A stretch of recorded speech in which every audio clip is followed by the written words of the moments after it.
Hi, everybody. I'm Dana Traynham. I'm a senior staff attorney at the Disability Law Center of Virginia. I'm so sorry we can't be together in person this year. This is one of my favorite conferences of the year. I'm really sorry we're missing it. I'm really sorry you're missing seeing me in person because I'm brilliant in person. You're just going to have to take my word for it. I'm not too comfortable with this Zoom format, but we're going to get through it together. So I've been asked to talk for a little bit about alternatives to guardianship. Oh, and first, let me just say I am doing this from home. And so I have two toddlers who are fighting their nap right now. So you might hear some screaming from them. And I have a bird beside me, my parrot Kelly, and he may chime in from time to time. Yes, he thinks he knows what he's talking about. So if you hear weird chirping and talking, that is my bird.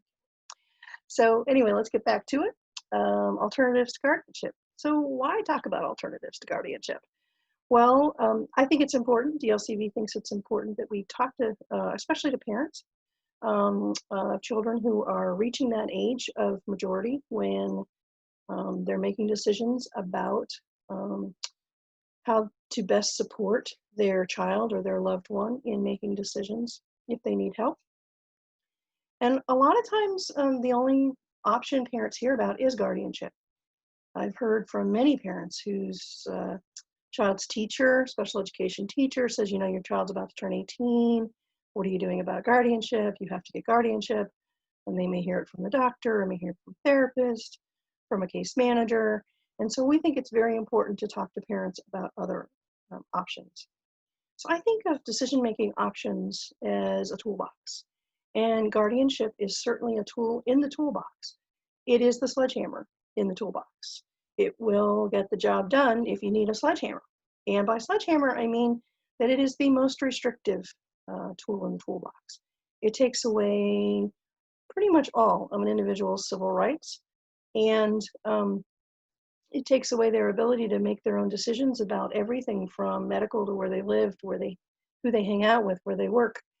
And also takes away their right to vote, drive, get married, get divorced, write a will. The list just goes on and on. So it is a very restrictive choice.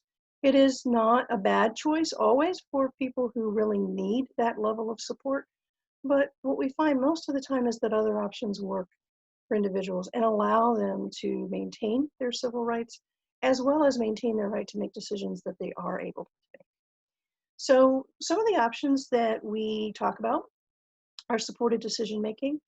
And supported decision making is when you turn to people you trust when a decision needs to be made, and you get feedback and you get support and you get assistance in however you may need that assistance.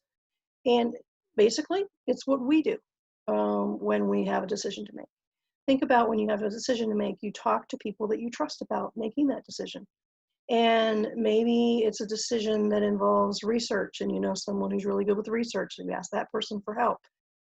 Or maybe it involves medical decisions and you know someone who understands that sort of stuff. So you talk to that person about helping you make the decision.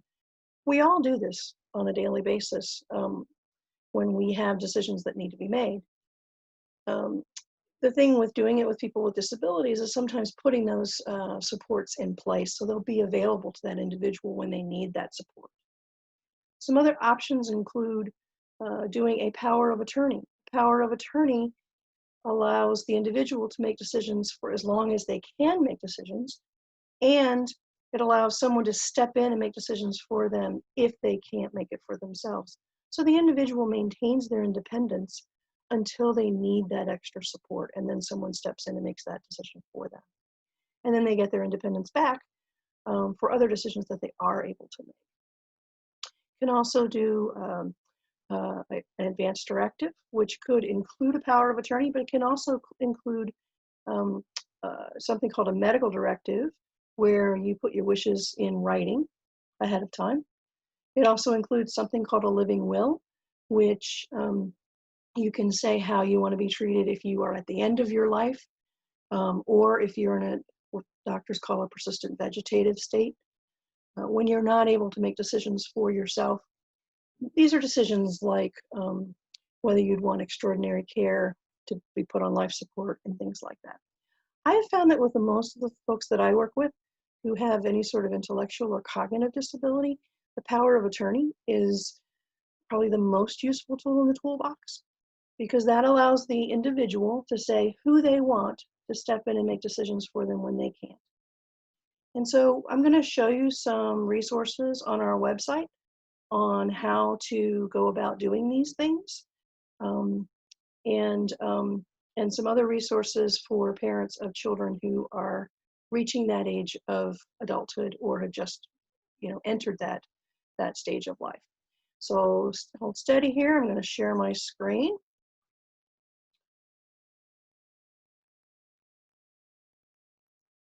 There we go.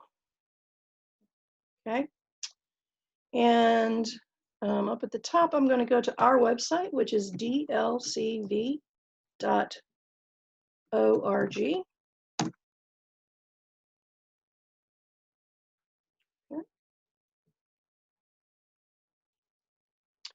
And before I go to the page that has information about supported decision making, I want to draw your attention to our public input survey and ask you to take a minute and do that. It tells us, let me go back to that page. It tells us what is important, what you think is important in your community for people with disabilities. And we do these every year, and we really look at those and get good information about that when we're setting our priorities for our next fiscal year. So now let's go to resources. And under resources, I'm going to scroll down, and these are different topics that you can go to, and they all have their different pages. And since we are talking about alternatives to guardianship, it's under supported decision-making resources. So I want to click on that. And what's going to come up first is 2 topics about turning 18 and resources on that, because we're showcasing right now our new manual that we just redid, our coming of age manual.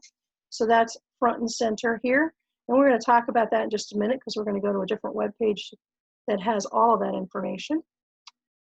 And then you'll see some different topics about supported decision-making.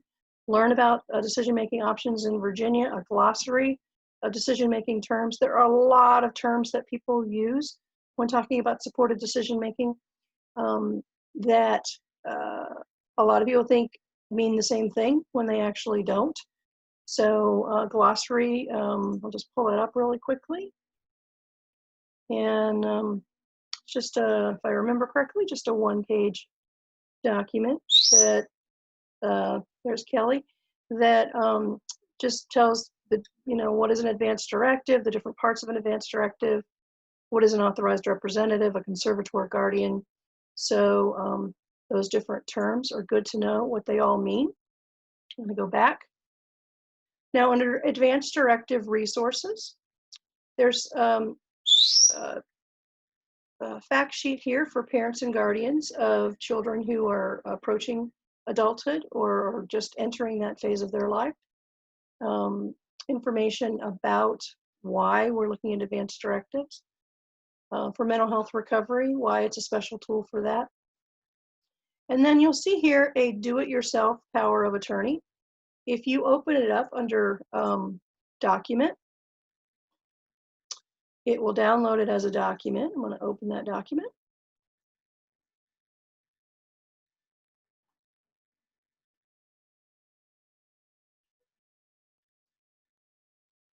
Sorry guys, you're seeing what that is. There we go. Okay. So there are instructions here on how to do a power of attorney. First, it starts off with identification of terms, sort of like the glossary, but more in depth. And then you'll notice these numbers beside instructions. Those numbers correspond to the actual form, which comes after the instructions. So you'll see there's line 1, line 2, line 3, line 4, 5, all the way down.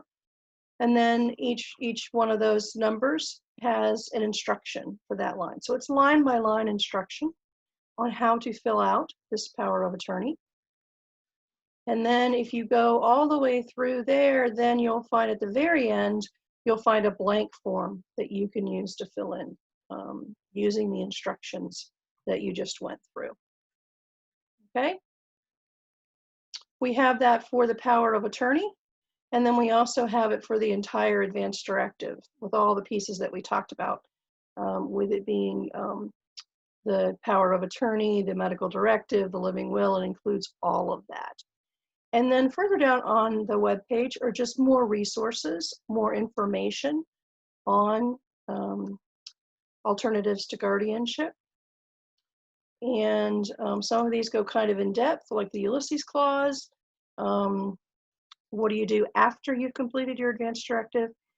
Now, we've talked some about healthcare powers of attorney, but you can also have a power of attorney for financial decisions and for educational decisions. So you can find information here about those. And then at the bottom, we have a series of videos, which you may know, recognize some people in these. We have a series of videos about alternatives to guardianship, which I welcome you to watch. So that's the supported decision-making website.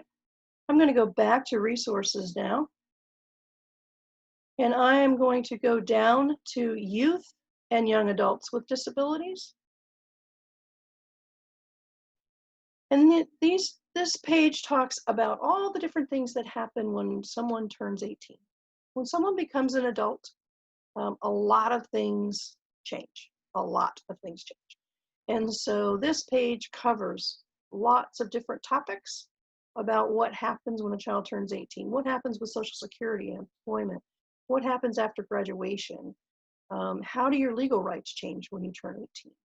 So you'll find all kinds of fact sheets on this page about that time of life. And so that would be a really good page to check out as parents. So that gives you a little bit of an oversight. I'm going to go back to the resources page and just kind of put that up there as I'm saying my goodbye to show you some of the other topics that we have on our resource page. Hope that you check that out and check out all the information that we have. I want to go back to the home page and show you a couple of other things. If you need help from DLCV, if you have a disability-related issue and need some help with that issue, then you can get help in a couple of different ways. One, you can go right here on the Get Help button on our homepage, and you can fill out a form online, and someone will contact you once we receive that form, once it's been submitted. You can also call us at 1-800-552-3962 and ask for assistance. We take calls on Mondays, Wednesdays, and Fridays, and you can talk to an advocate on duty on that day. We also want to tell you about our volunteer opportunities. We are always looking for volunteers who have a passion for what we do at DLCV, and our volunteers are wonderful. We do so much more because of the support we have from our volunteers. And then we are a private nonprofit agency, so I just want to draw your attention to a way that you can donate to help us do what we do. We have a foundation who manages our donations, and we're able to do more work because of those donations. We do have keep track of what's going on with the COVID-19. We're keeping a close eye on that, and especially how it's affecting people with disabilities in congregate care settings. So I hope this gives you a little bit of an overview of supported decision making, and that is an option for guardianship. If you would like more information than what we have on our website, or if what you see on our website brings up questions that you want answered, you can either fill out that Get Help on our website, or call us at 1-800-552-3962. 3962 on Monday, Wednesday, or Friday and ask to speak to the advocate on duty. And that person gets you to the right person to answer the question that you have. So again, I'm really sorry I'm not seeing you guys in person. I miss it very much. And I look forward to seeing you all next year if I'm invited. But anyway, you guys stay safe out there, and I'll talk to you later. Bye.